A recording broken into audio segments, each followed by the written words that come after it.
Hey everyone, how's it going? Thanks for joining me once again and welcome back to the channel. So in today's video, I'm doing a long-awaited collection update. When I say long-awaited, I mean I've been promising it for a while, but other things have been coming up due to various issues, so I'm finally getting around to talking about some releases which I bought a few weeks ago. These are all second-hand releases I bought in a shopping mall which specializes in that, so selling second-hand CDs and vinyl, and I didn't really go in with any releases in mind, but perhaps one actually, but the others I just randomly found. But as you know, probably that's part of the fun of when you go vinyl or CD shopping, just sometimes seeing what's there and picking it up. So 5 releases to talk about today, and it's a pretty mixed bag actually. We have some black metal, we have some hair metal, and also some hard rock / heavy metal, so maybe something for everyone. So without further ado, we will get started. First of all, going to the CDs. So I firstly picked up, this is Burzum with Bellis. Yeah, so Burzum, a band which needs no introduction, especially in light of what's happened in, recent years with the Lords of Chaos movie and so on. But yeah, I've been a big fan of this band for a long time, since the late 90s. And to be honest, I own all of his, as you know from previous videos, I own all of his pre-Prison and Prison albums, but after that I kind of snoozed on the material, not for any particular reason other than the fact that, there's just a mile-long list of band names out there and so many releases coming out, so I just didn't pick these up in a hurry. But I have to say, with this album, I've been missing out for a long time. In a nutshell, I think it's absolutely brilliant. I love this album. So, now, before we go any further, I know Burzum is a controversial band based on it's a one-man band based on his actions in the past and his political views and everything. But as I've said before, I'm just interested in this band because of the great music and the atmosphere that it creates. Okay, so if you're, I'm going to talk about the Burzum sound as I go through this album, but if you know the band, you're already familiar. It's sort of hoarse and bleak and sorrowful black metal, but we'll get into that as I talk about the release. So what I will say, this is harkening back to classic Burzum, as in pre-Prison albums, when it was guitar and drum oriented. There were some keyboards, of course, which added to the atmosphere a lot, but as you probably know, on the Prison albums, they were purely electronic. He created them all on the keyboard, but this is going back after his release from Prison to the guitar and drum sound, and it's very consistent with the early material, I have to say. But I've noticed some small differences. Firstly, with the vocals. On this album, they are less tortured and shrieky, and the tone is a bit lower, but it still sounds really raspy and hoarse and strong. But I actually like that, like the vocal style on this album, because I know with his very early albums, it's iconic, but sometimes those, blood-curdling shrieks get to you after a while. Well, maybe, for me anyway, but on this album, I just think it's a lower tone and it sounds better. Secondly, the production on this album, in comparison to pre-Prison albums, is much better. It's loud and clear, but it's not overly distorted or fuzzy, unlike early materials. And it still has a frosty bite, so it's not overly polished or clean. So that's great. And as usual, as is the case with Burzum, a lot of the songs, such as track 3 on this album, they are very repetitive, but Burzum has always been about those sort of trancey sequences and repetition to create an ongoing atmosphere. So all of the titles are here on the back, and they're in Norwegian in a very sort of difficult to read script, so I'm just going to name the tracks by number rather than the actual name. So firstly, the opening track, which is the introduction, that consists of some sort of clicking sounds and ambience, similar to Gebrechlichkeit 2 on the Philosophem album by Burzum. And then going into track 2, which is entitled Bellis Dodd, or the Death of Bellis, that is very reminiscent of the riff in the Philosophem song Jesus Todd, or Jesus Todd. So Bellis Dodd, Jesus Todd, it kind of makes sense. So the riff style is very similar, and also the melody is kind of similar to that of the first track on the album Dowdy Balders, which is also no surprise really. So it really reminds me of the Philosophem album in terms of the guitar tone, sound, and atmosphere. So a lot of people say Philosophem is Burzum's best album. For me, it's the second best, so obviously that's a great thing. Track 3, that's got a great memorable guitar riff and melody. It's got a slow pace, but it's still very striking, and it's got these really piercing melodies, and it also includes some chanted Viking-like vocals at the end, so those kind of clean, dirgy vocals, which is cool. Now, from track 4 onwards, this is when the album gets fast. So tracks 2 and 3, they're kind of slow to mid-pace, but it really ramps up into full throttle on track 4. So track 4, that's fast and frantic with blast beats and really pissed off sounding vocals. And there's this riff in the middle which is so fantastic, and it's got this kind of dissonant ambience, and there's also some chanted Viking spoken word vocals in that, and also a great riff in the middle of that song with that classic 4/4 drum beat that Burzum's famous for, you know, like that, you know, just simple but effective. Then track 5, that's fast and short. It's got an interesting thrashy kind of staccato riff and good catchy harmonies and great vocal patterns. Track 6, that also contains a lot of blast beats. It's got an epic riff which is very repetitive and trancey, so in that sort of signature Burzum style.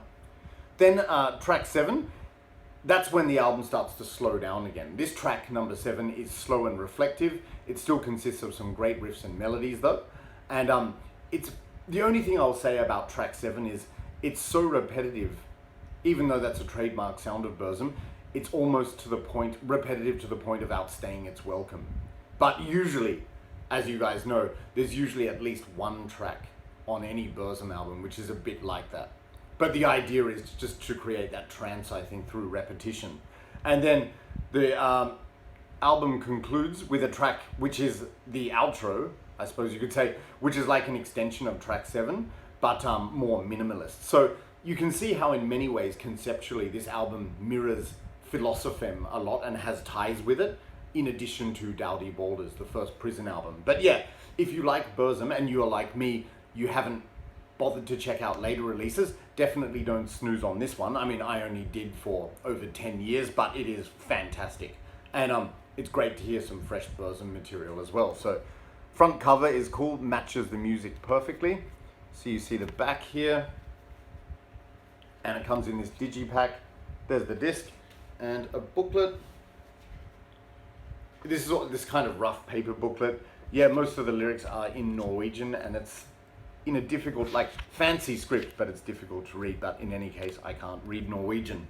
Yeah, so in a nutshell, I would say this album is a great return to the form of the albums of the early days, particularly Philosophem, which is a great thing. So yeah, very happy to have finally picked this up. That's Burzum with Bellis.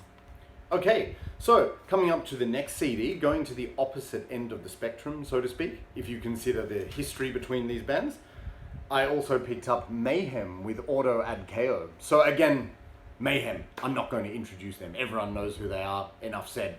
But I've been a fan of this band for a long time, since the late 90s again, but like Burzum, I was slow to pick up some of the newer material. So like, really, in terms of albums I bought up to and including Grand Declaration of War, and Chimera, I did have a copy of that, which is pretty good, but after that I haven't actually bought anything. So this one came out in 2008, so it only took me 15 years to finally get around to it. But yeah, I don't want to sound like one of those people trying to be underground and stubborn, but for my money, the best Mayhem material, I'm sure most people agree with me, is the early material. Like those first couple of releases, they're just classic, you know, like Death Crush, Live in Leipzig, Die Mysterious Dom Satanas, they are the essential ones. Also, the demo recordings that they did with Dead, who was a fantastic vocalist, rest in peace. But yeah, and then Grand Declaration of War is when they became more avant-garde and experimental, because they were trying to distance themselves, I suppose, from all the bands trying to replicate them. But yeah, I picked this one up, and yeah, what can I say about this album? In my opinion, it is still very avant-garde. Maybe not as experimental as, say, Grand Declaration of War, but it's just very experimental sounding in nature. Like, a lot of the songs sound like a jam and experimentation with stuff. Some interesting sounds created, you know, like Mayhem always has that dissonant guitar tone, and I really like, ever since Grand Declaration of War, they've sort of forged this really unique bleak sounding and cold sounding guitar tone, which I really like, and that's featured on this album, which is great. The only criticism I have of this album, you could say, is that it's maybe a bit too experimental for my liking. So obviously I'm not speaking like I am the law, but yeah, I just find there's interesting moments on this album, interesting music, but there aren't really memorable songs, if I'm being brutally honest. So like I've given this album a few chances, you know, listened to it about, I don't know, 5 to 10 times or something, and I do enjoy it. And without trying to sound negative, it's good background music, not as in I'm saying you can't hear it or it doesn't grab your attention, but it does have that kind of ambient quality to it. And yeah, that's not a bad thing, but it's not, if you ask me, it's not an album where there's a lot of memorable songs. But the one song which really stands out to me on this album, which I love, is track 5, Illuminate, Eliminate. Like, just got such a cold, bleak, dissonant sound, really good atmosphere, so I like that song. And as I said, the rest of the album is good, but to me it's more of a background album, so that's all I'll say. Like, if you've been living under a rock and you have no idea who Mayhem is, hard to believe, I would not start with this album. Obviously start with the classic albums, and I would recommend, for me, like when I first listened to them in the early 90s, I first heard the material with Dead, which I think is the best, you know, like those recordings of Freezing Moon and Carnage, songs like that. Yeah, but yeah, still a good album, just a little bit different from Mayhem. But again, as leaders of the pack and a band that's always trying to be copied, again, I see why they were trying to do something different. So yeah, so just, I've shown you the back, and it comes in a nice glossy booklet with all of the lyrics. And those lyrics are kind of, as usual with these sort of modern day Mayhem albums, obscure and difficult to interpret, but I think that's the intention behind them. So yeah, a very weird but interesting album. And this was of course the album where Attila Csizar returned as the lead vocalist. He was the famous lead vocalist from the Hungarian band Tormentor, and also sung on De Mysteriis Dom Satanas. After Maniac left the band, he came back on this album. His voice is great, so you can definitely tell it's who is it? Yeah, I think Blasphemer was still the guitarist at this point. So the lineup was Attila, Necro Butcher, Hellhammer, and Blasphemer, who is a great guitarist, and I loved his work on Grand Declaration of War. So yeah, not one of my favorite Mayhem albums, but still good. And if you haven't heard the track Illuminate, Eliminate, definitely check it out. So that's Mayhem with Ordo Ad Chaos. All right, so that's the CDs out of the way. So far we've only talked about black metal. So now we're going to shift gears and talk about a different style of music, going into some hard rock and hair metal now. First of all, I'm very happy to have finally found this. I picked up Black and Blue with Nasty Nasty.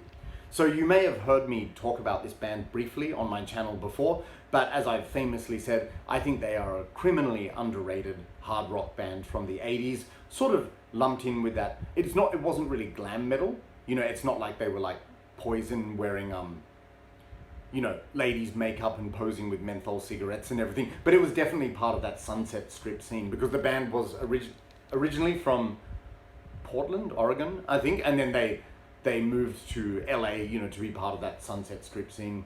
But yeah, what I love about this band is their love of the music, their passion. You can really tell that they enjoy writing and performing music, and I just think it's a lot more honest and down to earth than a lot of those overrated hair metal and glam metal bands of the late 80s. And sadly, the irony was this band never really broke through commercially, but as I've said as well, they were so much more talented than most of those hair metal bands that became famous, in my opinion. And of course, this is the band, it's famous. It's kind of not really a supergroup, but there's Tommy Thayer, believe it or not. So he's now the current guitarist of Kiss, the Spaceman, replacing Ace Frehley. And lead vocalist Jamie St. James, he was one-time vocalist of Warrant. After Janie Lane left the band, he performed on one album by them. I think it was it Born Again or Rockaholic? So yeah, this band does have some credentials, but in my opinion, they were just the best when they were Black and Blue. This is fantastic. So how to describe Black and Blue's music in general? It's just hard, heavy, good quality rock and roll music. So definitely you can see why it was associated, when you hear it, why it was associated with that hair metal scene, but it's just better in my opinion. So this album has got some really heavy production, crunching guitars, pulsing bass, pounding drums, and this is all topped off with Jamie St. James's, or the Saints' powerful voice. The bass is really prominent on this album, and that's what I like about this band. The bass is always high in the mix, so it's just like pound your fist, high energy hard rock music. Absolutely fantastic. So I'm not going to talk about this album in too much detail today because this album completes my 80s black and blue collection. They released 4 albums in the 80s, and I saw that Johnny Mac from Rock and Metal Plus, he picked this up a few months ago, and I was jealous because there was one time when I saw this in the shop to complete my collection. I said, oh, I'll get it next time. I snoozed on it, and then of course it was gone. So I'm very happy to have snapped this up now. So I will talk about this in more detail in my black and blue video, which will probably come very soon. But for now, I'll just say this is a great album. It contains a lot of songs that I've heard before from the greatest hits, like the title track, Nasty Nasty. Also, I Want It All, I Want It Now, Does She or Doesn't She? So I had to hear those, they're all fantastic. But all these other songs on the album are completely fresh and new to me. And oh yeah, I also knew I'll Be There For You, which is a good power ballad. But yeah, so many good songs, new songs, which I've discovered on this, like Do What You Want to Do and Best in the West.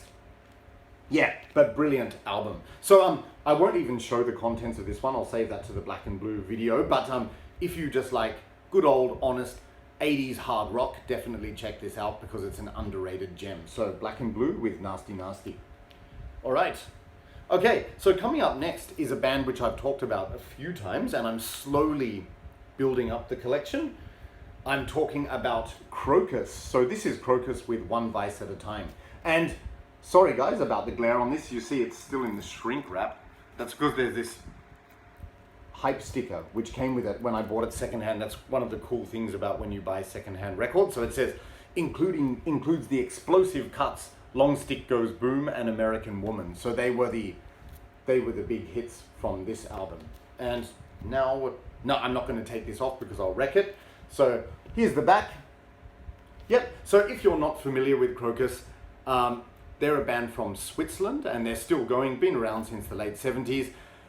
They are often compared to AC/DC. So, and I do agree with that.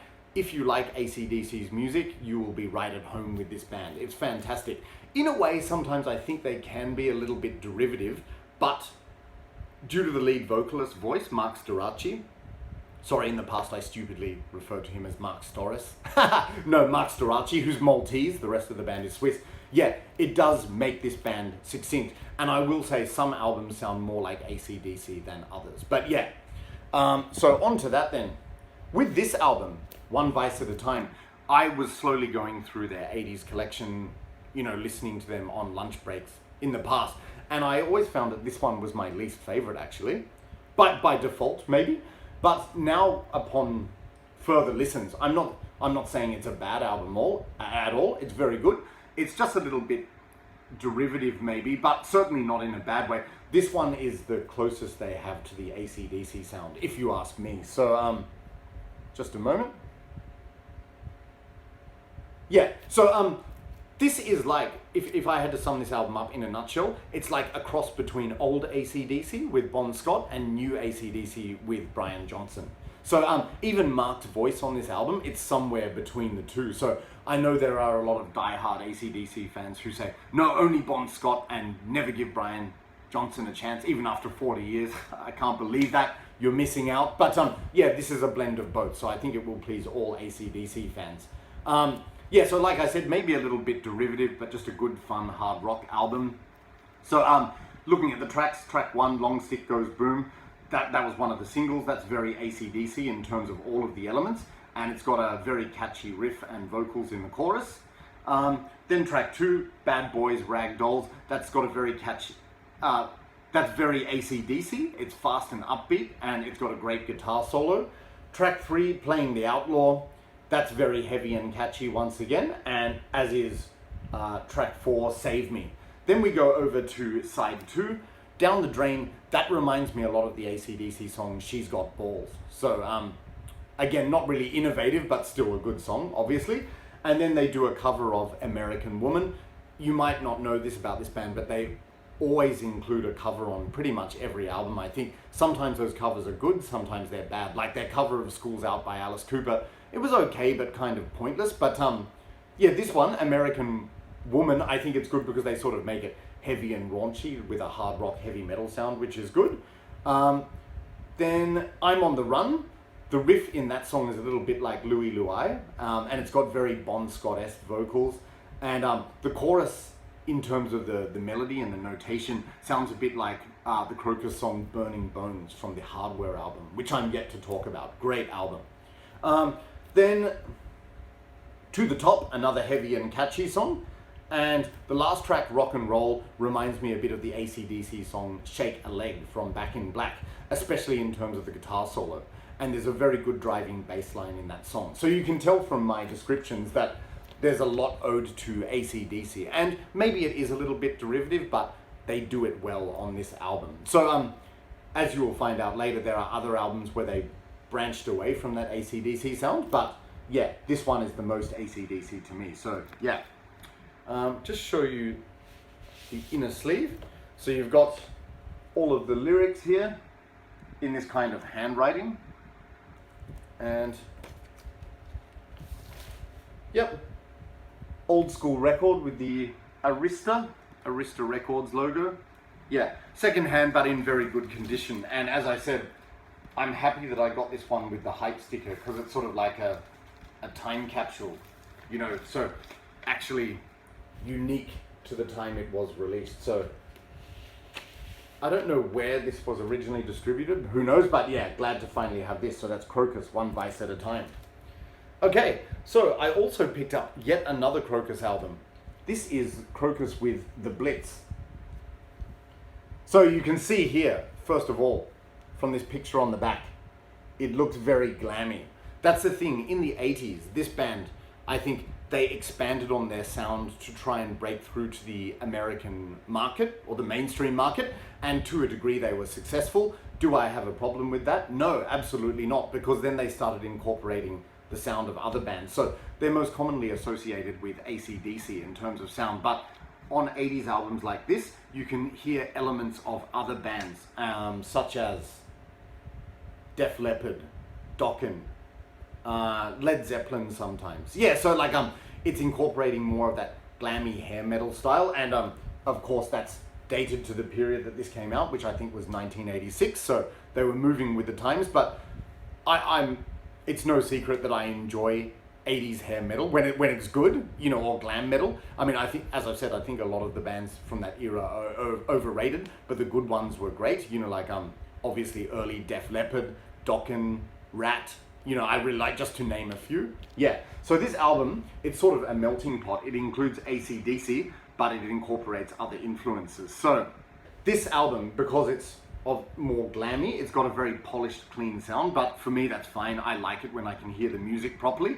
So it opens with track 1, Midnight Maniac. That is a very catchy song, and the backing vocals in the chorus sound very much like Def Leppard, you know, like Pyromania era perhaps, which is great. Track 2, Out of Control, is a straightforward rocker, so no complaints there. Track 3, Boys Night Out, that's got a rocking riff and a fun chorus. You know, it's all about going out with the boys and getting pissed or whatever, you know, having a good time, which I'm sure a lot of people can relate to. Yeah, but very catchy and fun song. Like, it's great that they wrote a song about that. Track 4, Our Love, this is probably one of my favorite tracks on the album. Unlike the title may suggest, it is not a ballad. It's sort of like it builds up to be a rocking mid-pace track, but it's just got this strut and drive, heavy riffs, and a great chorus with vocal harmonies, and very catchy. It's so great. So I really like that song, Our Love.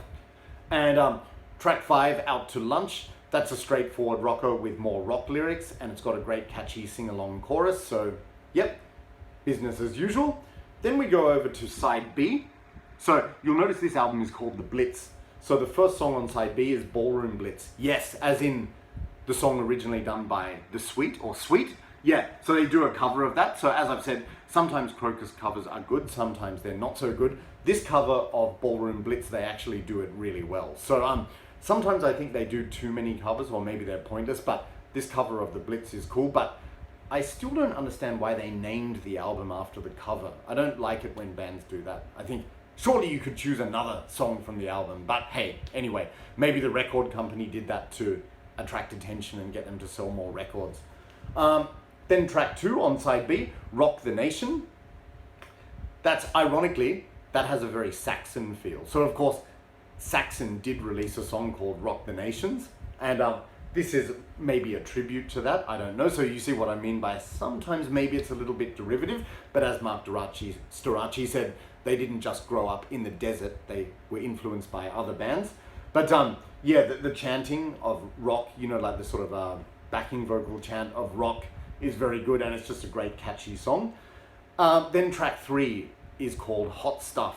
This is my favorite song on the album. This has a very Dokken feel. So think of songs like by Dokken, like The Hunter and the first album Breaking the Chains, sort of that melodic hard rock, so good. The chorus of that song is just awesomely catchy. I love it. And there are excellent vocal melodies interspersed between the chanted backing vocals, and great main riff, great verse, and great chorus in that song. And the lyrics are once again very 80s rock lyrics, you know, like another day touring in another city, you know, the lifestyle of a rock and roll star. But yeah, very fun, catchy song, Hot Stuff. So go and check it out. Yeah, so as I said, that's my favorite song on the album. And then the last track, Ready to Rock. That's a straightforward rocker with an easy to sing chorus. And there's also that element of the simulated live crowd cheering and chanting, you know, to build on that atmosphere. And yeah, so that's a fantastic song. So yeah, it's quite funny. My brother gave me an MP3 copy of this album just maybe a week before I got this album. I heard it, I thought, if I see this album, I have to buy it. So I did. So great album. Like I said, it's like a combination of AC/DC with some new wave of British heavy metal and 80s glam metal and hair metal. So really interesting combination and a great album. Crocus with the Blitz. All right, and before I forget, plain black vinyl, not that interesting, not even the labels. I think this is, what is interesting though, is this is a Japanese version. So in Thailand, they often get secondhand copies from Japan. So you see in the inner sheet here, there's all the lyrics in English and Japanese. Yeah, so if you've never heard them before, definitely check them out. Crocus are just a fun, catchy band, and they really, in my opinion, just embody that spirit of rock and roll, as in 80s hard rock, heavy metal. And I would love to see them live. Like, I've seen live performances by them, and you can tell they're really enjoying themselves and having fun, and it's no wonder when their music is great. So, Crocus The Blitz. Alright guys, so that's it for this video. I hope you enjoyed the update, and I hope there was something in there for everyone. I have a ton of stuff coming up, so I'm by no means done yet. There's a few threads that I'm going to respond to, and I also have my existing CD and vinyl collection to continue with. So plenty in the works and coming up soon. So I won't take up any more of your time. Thanks a lot for your support of the channel. Thank you for watching if you made it this far, and I'll see you in the next video. See ya.